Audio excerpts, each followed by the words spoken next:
सबको नमस्कार।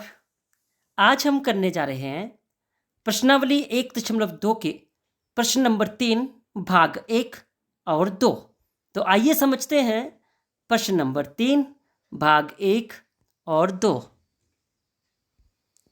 तो ये प्रश्न है हमारा, अभाज्य गुणखंडन विधि द्वारा निम्नलिखित के एलसीएम और एचसीएफ ज्ञात कीजिए।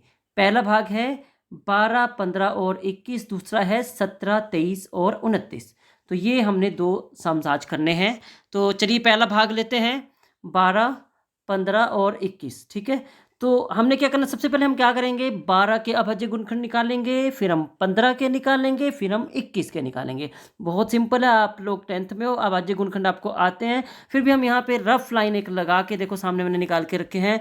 12 हमने लिख दिया, 2 से गया आपको पता है आया 6, फिर 2 से गया आया 3, तो 12 हम लिखेंगे 2 गुना 2 गुना 3 यहाँ पे। ठीक है, इसके बाद 15 के 3 से गया आपको पता है, 3 पंजे 15 और 3 गुना 5, और 21 भी ऐसे ही 3 गुना 7, ये मैंने करके भी रखा है, ये 3 गुना 7। अब जो गुणखंड तीनों में है आपको पता है वो होता है हमारा HCF। तो पहले हम HCF लिख लेते हैं। HCF क्या हुआ हमारा, 3 हुआ, क्योंकि 3 यहाँ भी है, 3 यहाँ भी है और 3 यहाँ भी है, तो 3 हमारा आ गया HCF। क्योंकि देखो 2 तीनों में नहीं है, अगला 2 भी तीनों में नहीं है, 5 भी तीनों में नहीं है, 7 भी तीनों में नहीं है। 3 एक ऐसी संख्या है जो इन तीनों में है। 12 का भी अभाज्य गुणखंड है, 15 का भी है और 21 का भी है। तो HCF हमारा कितना आ गया, 3 आ गया। इसी प्रकार हम अब क्या निकालेंगे, हम निकालेंगे LCM। और मैंने आपको बोला था कि LCM क्या होता है, जो तीनों में है ना, ये जो गुणखंड तीनों में है, इसको एक बार लिखना है, बाकी सबको लिखना है और उनको गुणा करना है।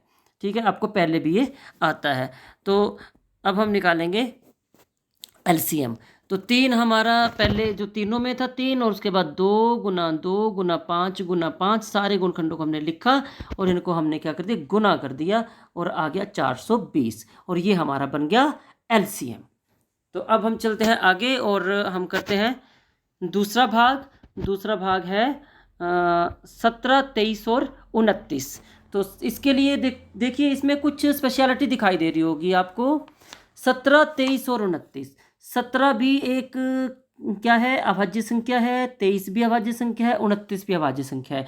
अब इसके आपको पता है अभाज्य संख्याओं के गुणखंड क्या होते हैं, अभाज्य संख्या का गुणखंड जो है वही संख्या होती है, और अभाज्य संख्या होती वो है कि इसके 2 ही गुणखंड होते हैं, एक तो वो संख्या और एक होता है। तो इसको हम ऐसे लिख लेते हैं, वैसे एक अभाज्य गुणखंड नहीं होता, पर इसके गुणखंड हम लिख लेते हैं। 17 बराबर है 1 गुना 17, 23 बराबर है 1 गुना 23 और 29 बराबर है 1 गुना 29।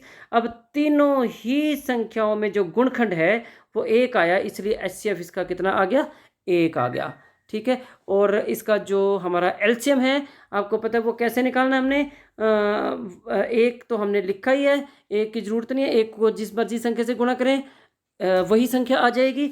इसलिए हमने क्या करना है, 17 गुना 23 गुना 29, 17 गुना 23 गुना 29, इनको गुना कर देना तीनों को, 11,339, ये हमारा क्या आ गया, ये हमारा आ गया LCM। इस प्रकार 17, 23 और 29 का HCF और LCM हमने निकाल लिया। आपको कहीं भी अगर समझ नहीं आया है या कोई प्रॉब्लम है तो आप कमेंट बॉक्स पे कमेंट करिए या मुझे फ़ोन करिए। धन्यवाद बच्चों।